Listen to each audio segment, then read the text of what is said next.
여러분, 반도체 하나 만드는데 꼭 필요한 부품이 있습니다. 크기는 손톱만 한데 가격은 하나에 1억 원에 가깝습니다. 이 부품이 없으면 삼성전자도 SK하이닉스도 반도체를 단 한 개도 만들 수 없습니다. 그런데 불과 몇 년 전까지만 해도 이 부품을 만들 수 있는 나라는 전 세계에서 딱 한 나라뿐이었습니다. 바로 일본이었습니다. 일본의 호야와 AGC라는 두 회사가 이 시장의 90%를 독점하고 있었고 대한민국의 점유율은 사실상 0%였습니다. 세계 1위 메모리 반도체 국가가 부품 하나 때문에 일본 눈치를 봐야 했던 겁니다. 시간을 조금만 거슬러 2019년 7월로 돌아가 보겠습니다. 그해 여름 일본 정부가 갑자기 반도체 핵심 소재 수출을 제한했습니다. 그 순간 삼성전자 내부에는 비상이 걸렸습니다. 재고는 많아야 몇 달치, 일본이 마음만 먹으면 한국 반도체 공장 전체가 멈출 수도 있는 상황이었기 때문입니다. 이건 단순한 무역 문제가 아니었습니다. 국가 산업의 목줄이 한 나라에 쥐어져 있었다는 뜻이었습니다. 그때 삼성전자는 결정을 내립니다. 겉으로는 아무 말도 하지 않았지만 물밑에서는 아주 조용히 하나의 프로젝트가 시작됐습니다. 목표는 단 하나였습니다. 일본 없이도 반도체를 만들 수 있게 하자. 그 중에서도 가장 어려운 과제가 바로 이 부품이었습니다. EUV 블랭크 마스크, 반도체 회로를 찍어내는 도장의 원판 같은 존재입니다. 먼지 하나만 묻어도 수십억 원어치 반도체가 한순간에 불량이 됩니다. 수십 년 동안 일본만 해왔던 영역이었고 전 세계 그 어느 나라도 넘보지 못했던 기술이었습니다. 그런데 2026년 1월 믿기 어려운 소식이 하나 전해집니다. 삼성전자가 이 EUV 블랭크 마스크를 국산 제품으로 바꾸겠다고 공식적으로 밝힌 겁니다. 7년 동안 이어진 일본의 독점이 처음으로 흔들리기 시작한 순간이었습니다. 도대체 한국은 어떻게 불가능하다고 여겨졌던 이 기술을 따라잡을 수 있었을까요? 이 작은 부품 하나가 왜 반도체 산업 전체를 좌우하는 핵심인지, 그리고 이 변화가 우리나라에 어떤 의미를 갖는지 지금부터 아주 쉽게 차근차근 이야기해 드리겠습니다. 자, 이제 이 부품이 도대체 뭐길래 이렇게 난리가 나는지 차근차근 풀어보겠습니다. 이름부터 어렵죠. EUV 블랭크 마스크. 하지만 원리는 아주 단순합니다. 여러분, 은행에서 도장 찍어본 적 있으시죠? 도장에는 두 가지가 있습니다. 글씨가 파여있는 도장, 그리고 아직 아무 글씨도 없는 빈 도장 원판. 반도체도 똑같습니다. 반도체 칩 안에는 눈에 보이지도 않는 아주 미세한 회로들이 빼곡하게 들어가 있는데 이 회로를 실리콘 웨이퍼라는 판 위에 하나하나 찍어내야 합니다. 이때 쓰는 게 도장이고 그 도장의 원판이 바로 블랭크 마스크입니다. 아직 회로가 새겨지지 않은 완전히 빈 원판. 그래서 이름의 블랭크, 즉 빈이라는 말이 붙은 겁니다. 여기에 회로를 새기면 그게 포토마스크가 되고 그걸로 수천 장, 수만 장의 반도체를 찍어냅니다. 여기까지만 들으면 이게 뭐 그렇게 어려워? 도장 하나 만들면 되는 거 아니야? 이렇게 생각하실 수 있습니다. 문제는 여기서부터입니다. 이 도장을 찍는 방식이 우리가 아는 방식이 아니라는 겁니다. 바로 EUV 때문입니다. EUV는 극자외선이라는 뜻입니다. 쉽게 말해서 우리가 보는 빛보다 훨씬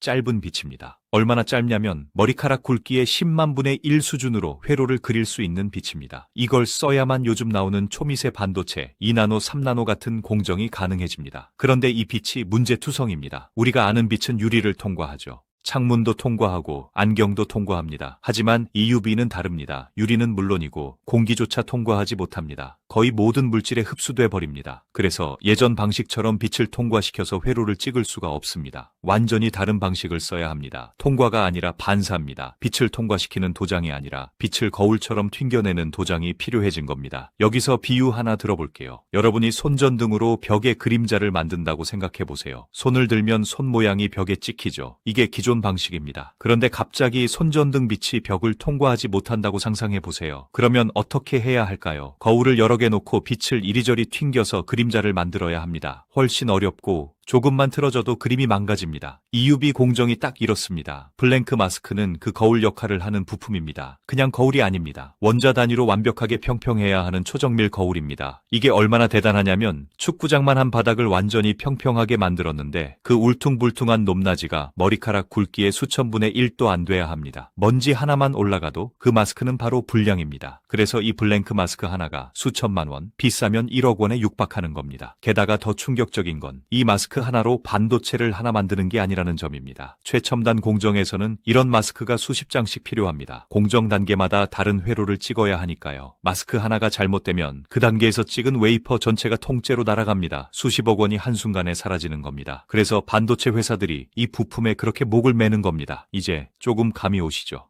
이건 그냥 부품이 아닙니다. 반도체 산업의 심장 같은 존재입니다. 그리고 바로 이 심장을 그동안 일본이 혼자 쥐고 있었던 겁니다.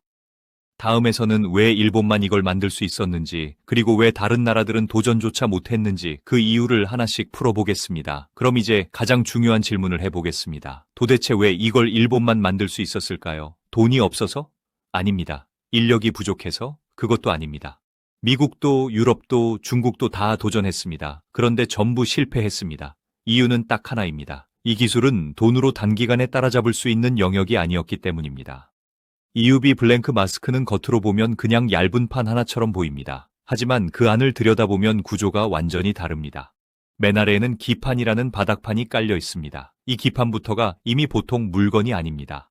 반도체 공정에서는 엄청난 열이 발생합니다. 그런데 이 기판은 열을 받아도 늘어나거나 줄어들면 절대 안 됩니다. 얼마나 안 되냐면 온도가 변해도 형태 변화가 10억 분의 몇 수준이어야 합니다. 비유를 들어볼게요. 지구에서 달까지 거리가 약 38만 킬로미터죠. 그 거리에서 온도가 바뀌어도 1mm도 차이가 나면 안 되는 겁니다. 이런 유리를 만들 수 있는 나라 전 세계에 몇 없었습니다. 그 다음이 더 어렵습니다. 기판 위에는 반사층이 올라갑니다. 이 반사층이 극자외선을 튕겨내는 핵심 부분입니다. 이 반사층은 몰리브덴과 실리콘이라는 두 물질을 번갈아가며 쌓아서 만듭니다. 여기서부터 사람들이 포기합니다. 왜냐하면 한두 겹 쌓는 게 아니라 40겹, 50겹, 총 80겹에서 100겹을 쌓아야 하기 때문입니다. 그런데 각 층의 두께가 원자 몇 개 수준입니다. 머리카락 두께가 아니라 원자 단위입니다. 비유를 들어보겠습니다. A4 용지 100장을 쌓아 올리는데 각 종이의 두께가 머리카락 굵기의 수천분의 1이어야 하고 100장을 다 쌓았을 때 어느 한 군데도 튀어나오면 안 됩니다. 이걸 사람이 손으로 맞출 수 있을까요? 불가능합니다. 그래서 필요한 게 이온빔 증착이라는 초정밀 장비입니다. 이 장비는 원자를 쏘아 올려서 한 층씩 쌓는 장비입니다. 전 세계에 이 장비를 제대로 다룰 수 있는 기업과 인력은 손에 꼽힙니다. 그 다음 벽은 결함 문제입니다. EUV 블랭크 마스크에서는 먼지 하나가 치명적입니다. 기존 마스크는 빛이 통과하는 방식이라 아주 작은 먼지는 어느 정도 무시할 수 있었습니다. 하지만 EUV는 반사 방식입니다. 먼지 하나가 빛의 방향을 완전히 틀어버립니다. 그래서 허용되는 결함 크기가 60나노미터 이하입니다. 이게 어느 정도냐면 머리카락 굵기의 약 1300분의 1입니다. 이 크기의 결함이 단 하나라도 있으면 그 마스크는 바로 폐기입니다. 여기서 또 하나의 절망적인 문제가 나옵니다. 이렇게 작은 결함을 어떻게 검사하느냐는 겁니다. 결론부터 말씀드리면 전 세계에서 이걸 검사할 수 있는 장비를 만드는 회사는 딱 한 곳뿐입니다. 일본의 레이저텍입니다. 이 검사 장비 한 대 가격이 400억 원이 넘습니다. 돈이 있다고 바로 살 수 있느냐? 그것도 아닙니다. 주문하면 몇 년씩 기다려야 합니다. 그러니까 기술이 있어도 장비가 없어서 못 만들고 장비가 있어도 데이터가 없어서 못 만드는 상황이었던 겁니다. 그리고 마지막 벽이 바로 시간입니다. 호야와 AGC 같은 일본 기업들은 2000년대 초반부터 이 분야에 뛰어들었습니다. 20년 넘게 실패하고 또 실패하면서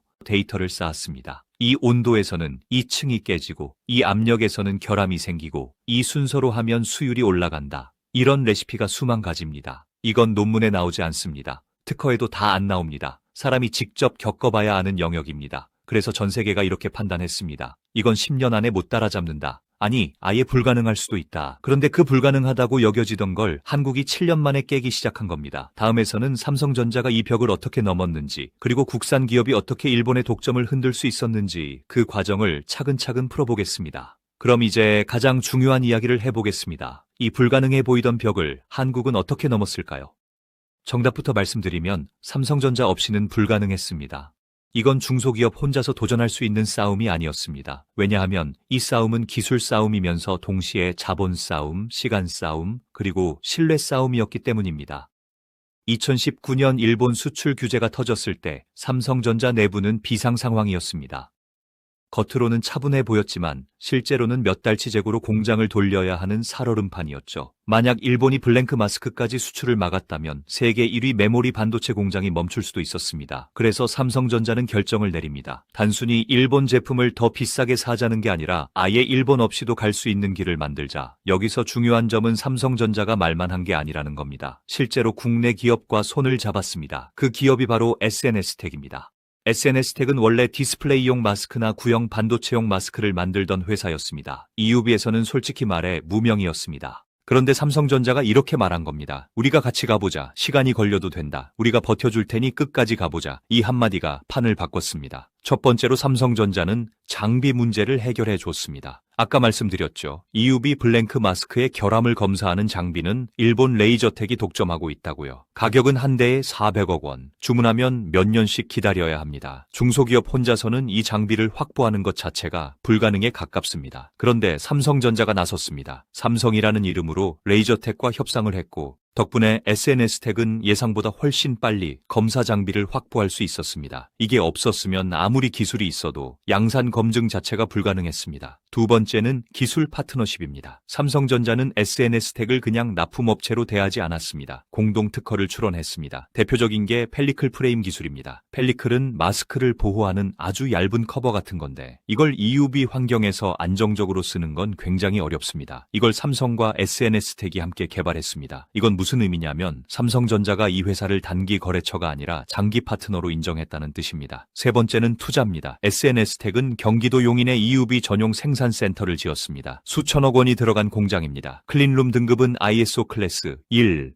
이게 어느 정도냐면 우리가 숨 쉬는 공기보다 수만 배 더 깨끗한 환경입니다. 수술실보다도 더 엄격한 기준입니다. 먼지 하나, 사람 머리카락 하나가 공정에 들어가면 모든 게 끝나는 수준이기 때문입니다. 이 공장은 2025년 말 완공됐고 2026년 1분기부터 본격 가동에 들어갔습니다. 그 다음은 삼성전자의 혹독한 테스트입니다. 반도체 부품은 만들었다고 끝이 아닙니다. 양산 라인에 들어가려면 지옥 같은 검증을 통과해야 합니다. 쿠폰 테스트, 풀마스크 테스트, 웨이퍼 프린팅 테스트, 수율 검증 테스트, 실제 공정 환경에서 수년 동안 돌려봅니다. 조금이라도 문제가 생기면 바로 탈락입니다. 삼성전자는 2024년부터 SNS텍 샘플을 실제 라인에서 계속 테스트했습니다. 그리고 2년 가까운 검증 끝에 2026년 1월 최종 승인, 국산 블랭크 마스크가 삼성전자 양산 라인에 들어갈 수 있는 자격을 얻은 겁니다. 이건 말 그대로 국가대표 선발전에서 최종 합격한 수준입니다. 하지만 여기서 오해하시면 안 됩니다. 삼성이 일본 제품을 당장 전부 버리는 건 아닙니다. 삼성은 티어 전략을 씁니다. 가장 민감한 레이어에는 여전히 일본 제품을 쓰고 상대적으로 덜 민감한 공정부터 국산 비중을 조금씩 늘립니다. 리스크를 관리하면서 점진적으로 전환하는 겁니다. 이건 감정이 아니라 전략입니다. 중요한 건 이제 선택지가 생겼다는 겁니다. 일본만 바라보던 구조에서 벗어났다는 것, 그 자체가 게임 체인저입니다. 다음에서는 이 변화가 우리나라 반도체 산업에 어떤 의미를 가지는지, 왜 전문가들이 이걸 역사적 사건이라고 부르는지 정리해 보겠습니다. 자, 이제 이 이야기를 조금 더 큰 그림에서 정리해 보겠습니다. 이번 블랭크 마스크 국산화, 이게 왜 이렇게 의미가 큰 사건일까요? 단순히 부품 하나를 국산으로 바꿨다, 이 정도로 보면 절반만 본 겁니다. 이건 대한민국 반도체 산업이 목줄을 하나 끊어낸 사건입니다. 시계를 다시 2019년으로 돌려보겠습니다. 그때 기억나시죠? 일본의 수출 규제, 뉴스에서 매일같이 나왔습니다. 불화수소, 포토레지스트, 폴리이미드, 국민들 사이에서는 불매 운동이 벌어졌고 분위기는 굉장히 감정적이었습니다. 하지만 반도체 현장에서는 완전히 다른 생각을 했습니다. 감정으로는 공장을 못 돌린다. 결국 기술로 이겨야 한다. 그래서 정부와 기업이 손을 잡았습니다. 소재, 부품, 장비, 이른바 소부장 국산화에 수조 원이 투입됐습니다. 불화수소는 비교적 빠르게 국산화됐고 포토레지스트도 국내 기업이 성과를 냈습니다. 그런데 딱 하나 끝까지 남아있던 산이 있었습니다. 바로 EUV 블랭크 마스크였습니다. 전문가들 사이에서는 이렇게 말했습니다. 이건 10년 안에 어렵다. 아니 어쩌면 불가능할 수도 있다.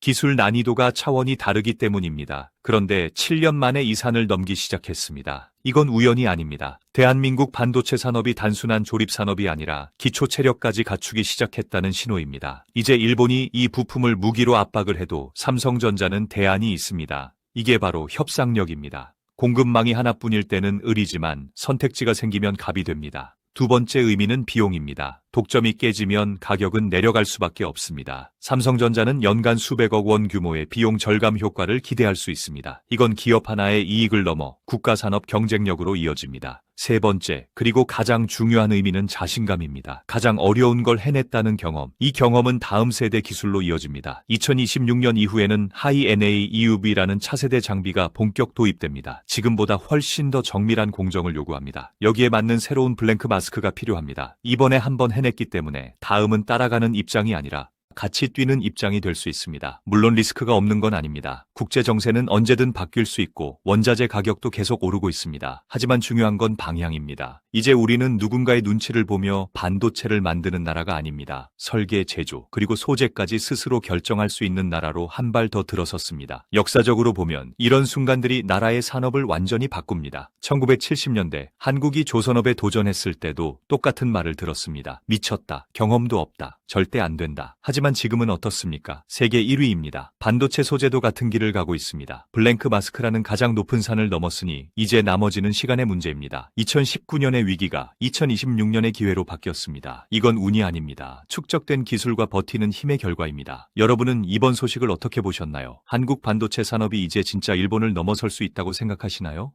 여러분의 생각을 댓글로 남겨주시면 읽어보겠습니다.